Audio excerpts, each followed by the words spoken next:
അടിച്ച് ഞാൻ ചെകിട് പൊട്ടിച്ച് പല്ല് ഞാൻ പൊഴിപ്പിച്ചിട്ട് ഞാൻ അവിടെ നിന്ന് ഇറങ്ങുള്ളൂ. ആളെ മനസ്സിലായല്ലോ, നമ്മുടെ രഞ്ജിമാർ. ഈ പറഞ്ഞിരിക്കുന്നത് ലക്ഷ്മിക്കെതിരെയല്ല, നമ്മുടെ ബിഗ് ബോസിലെ ലക്ഷ്മിയുടെ അമ്മയ്ക്കെതിരെയാണ് പറഞ്ഞിരിക്കുന്നത്. നിന്റെ സിറ്റ് ഔട്ടിൽ ഇരിക്കാൻ ഞാൻ വരത്തില്ല, എൻ്റെ സിറ്റ് ഔട്ടിൽ നീ വന്നിരിക്കും, ഞാൻ പട്ടിയല്ല അവിടെ വന്നിരിക്കാനായിട്ട്, അടിച്ച് പല്ല് പൊഴിച്ച് കരണക്കുറ്റി പൊട്ടിക്കുമെന്നാണ് പറഞ്ഞിരിക്കുന്നത്. ഈ പറയുന്ന വിഷയം നടന്നിരിക്കുന്നത് ഒരു ഇന്റർവ്യൂവിനകത്താണ്.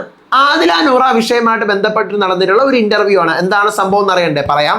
Welcome back to Ansif moonlight media. I'm Ansif.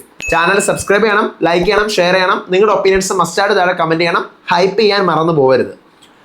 അപ്പോൾ 2-3 ദിവസം മുന്നേ നമ്മുടെ ബിഗ് ബോസിലെ ഷാരിക, ഹോട്ട് സീറ്റ് ഷാരിക ഇപ്പോൾ പുതുതായിട്ട് ചാനലൊക്കെ തുടങ്ങി. നിങ്ങൾ അറിഞ്ഞിട്ടുണ്ടാവും. പുള്ളിക്കാരിയുടെ ചാനലിൽ രഞ്ജിമാറിനെ വെച്ചൊരു ഇന്റർവ്യൂ നടത്തിയ കേസിൽ ബിഗ് ബോസിലേക്ക് പോകണമെന്ന് എപ്പോഴെങ്കിലും തോന്നിയിട്ടുണ്ടായിരുന്നോ എന്ന് ചോദിക്കുമ്പോഴത്തേക്കുമാണ് ഇങ്ങനൊരു മറുപടി നമ്മുടെ രഞ്ജിമാർ പറയുന്നത്. കേരളത്തിന്റെ രഞ്ജുമ്മ പറയുന്നത് കേട്ടു നോക്കാം. പക്ഷേ ബിഗ് ബോസിൽ പോകണമെന്ന് തോന്നി എനിക്ക് ഒരു ദിവസം. എനിക്ക് തോന്നി എനിക്ക് നൂറേനെ ഒരു വിഷയം വന്നപ്പോൾ എനിക്ക് ശരിക്കും പറഞ്ഞു കഴിഞ്ഞാൽ എനിക്ക് ആ ഒരു നൂറ ഇരിക്കുന്ന ഒരു നിസ്സഹാവസ്ഥ എനിക്കത് ഭയങ്കരമായിട്ട് വിഷം. വാട്ടെവർ അവരിനി പുറത്ത് വന്ന് എങ്ങനെയാവുന്നു അല്ലെങ്കിൽ അവരുടെ ഉള്ളിൽ എന്താണോ എന്നുള്ളതല്ല, ആ ഒരു പോയിന്റ് ഓഫ് ടൈമിൽ നൂറയുടെ ഫേസിൽ ഉണ്ടായിട്ടുള്ള ആ ഒരു നിസ്സഹാവസ്ഥ നിറഞ്ഞൊരു വേദന, നിന്നെ ഒന്നും എന്റെ വീട്ടിൽ കേട്ടില്ല എന്ന് അതേ സെയിം ഡയലോഗ് ആ കുട്ടിയുടെ അമ്മയും വന്നിട്ട് പറയുന്നു.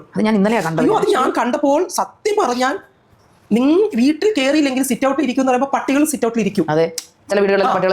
സിറ്റ് ഔട്ടിൽ ഇരിക്കും. നീയൊക്കെ പട്ടികളാണ്, അവിടെ ഇരുന്നാൽ മതി എന്നുള്ള ഒരു ധ്വനിയാണ് ശരിക്കും ഞെട്ടിപ്പോയി. അയ്യോ എന്റെ അടുത്തങ്ങാനാണ് എന്റെ പേര് പരാമർശിച്ചിട്ടാണ് അവരത് പറഞ്ഞിരുന്നെങ്കിൽ ഏതറ്റം വരെ കേസിന് പോയാലും അടിച്ച് ഞാൻ ചെകിട് പൊട്ടിച്ച് പല്ല് ഞാൻ പൊഴിപ്പിച്ചിട്ട് ഞാൻ അവിടെ ഇറങ്ങുള്ളൂ. കേട്ടല്ലോ, ബിഗ് ബോസിലെ ലക്ഷ്മി വീട്ടിൽ കയറ്റാൻ കൊള്ളാത്തവരാണ് ആദിലെ നൂറ എന്ന് പറഞ്ഞിട്ടുണ്ടായിരുന്നു അവരടുത്ത്. അപ്പോ ആ ഒരു മൊമെന്റിൽ എനിക്ക് ബിഗ് ബോസിനകത്തേക്ക് പോകണമെന്ന് തോന്നി. അത് നൂറയുടെ നിസ്സഹായമായ അവസ്ഥ, ആ കുട്ടിയുടെ ഫേസ് കണ്ടാൽ തന്നെ ഒരു നിസ്സഹായമായിട്ടുള്ള അവസ്ഥ അറിയാം. അപ്പൊ ആ ഒരു ടൈമിൽ എനിക്ക് ബിഗ് ബോസ് ഹൗസിനകത്ത് പോകണമെന്ന് തോന്നി. പക്ഷേ അതിന്റെ ഇരട്ടിയാണ് ലക്ഷ്മിയുടെ അമ്മ ഈ പറഞ്ഞ പോലെ സിറ്റ് ഔട്ടിൽ വിളിച്ചു വരുത്തി അവിടെ ഇരുത്താമെന്ന് പറഞ്ഞ പട്ടിയല്ല അവിടെ എൻ്റെ അടുത്ത് എങ്ങാനും എൻ്റെ പേരെടുത്ത് പറഞ്ഞത് അടിച്ച് ചെപ്പക്കുറ്റി പൊട്ടിച്ച് പല്ല് പൊഴിച്ച് താഴെ ഇടുമെന്നാണ് പറഞ്ഞിരിക്കുന്നത്. ശരിക്കും ബിഗ് ബോസ് ഹൗസിനകത്ത് അങ്ങനെയൊന്നും ചെയ്യാനൊന്നും പറ്റത്തില്ല. ഒരു പരിധിക്ക് അപ്പുറമായി കഴിഞ്ഞാൽ അതൊക്കെ കേസും കാര്യങ്ങളൊക്കെ ആയിട്ടൊക്കെ മുന്നോട്ട് പോകും. പക്ഷേ ബാക്കി കാര്യം നമുക്ക് കേട്ട് നോക്കാം. ലക്ഷ്മിയുടെ അമ്മയെക്കുറിച്ച് രഞ്ജിമാർ പറയുന്ന കുറച്ച് കാര്യം നമുക്കൊന്ന് കേട്ട് നോക്കാം. നിന്റെ സിറ്റ് ഔട്ടിൽ ഇരിക്കാൻ ഞാൻ വരില്ല, പകരം നീ എന്റെ സിറ്റ് ഔട്ടിൽ വന്നിരിക്കടി ഞാൻ പറഞ്ഞത്. അതെ, മനസ്സിലായി. അത്രയ്ക്ക് വേദനാജനകവും അരോചകവുമായിട്ടുള്ള ഒരു വേർഡാണ് ആ സ്ത്രീ അവിടെ പറഞ്ഞത്. അതാ ഒരു 10 ഗുണം 10 ഗുണം എന്ന് പറയുന്നത് അതാണ് അവിടെ 10 ഗുണം 10 ഗുണം. എനിക്ക് തോന്നുന്നതെന്ന് പറഞ്ഞു കഴിഞ്ഞാൽ അത്രത്തോളം ഇറിറ്റേറ്റഡ് ആയിട്ടുള്ള ഒരു ഹ്യൂമൻ ബീയിങ് ആണ് അത്.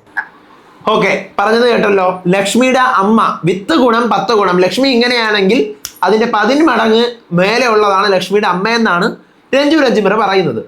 ശരിക്കും അന്ന് ഈ ഇൻസിഡന്റ് നടന്ന സമയത്ത് വീട്ടിലെ സിറ്റ് ഔട്ടിൽ കയറ്റാൻ കൊള്ളില്ല എന്ന് പറഞ്ഞപ്പോൾ പിന്നീട് അത് ആദില ചോദിക്കുന്നുണ്ട്. സിറ്റ് ഔട്ടിൽ വരെ വന്നാൽ മതി എന്ന് പറയുമ്പോൾ ആദില പിന്നീട് ചോദിക്കുന്നുണ്ട്, നേരത്തെ എന്തിനാ അങ്ങനെ പറഞ്ഞത് ലക്ഷ്മിയുടെ അമ്മയെന്ന് ചോദിക്കുമ്പോൾ അത് ഞാൻ വെറുതെ പറഞ്ഞതാണ്, അത് കാര്യമായിട്ട് എടുക്കരുത്, അത് വീട്ടിൽ കയറണ്ടെന്ന് ഇവള് പറഞ്ഞോണ്ട് സിറ്റ് ഔട്ട് വരെങ്കിലും വന്നിരിക്കുക എന്നുള്ള ലെവലിൽ ഞാൻ പറഞ്ഞതേ ഉള്ളൂ എന്നുള്ള കാര്യം അന്ന് എപ്പിസോഡിനകത്ത് ക്ലിയർ ആക്കുന്നുണ്ട്, ലൈവിനകത്ത് ക്ലിയർ ആക്കുന്നുണ്ട്.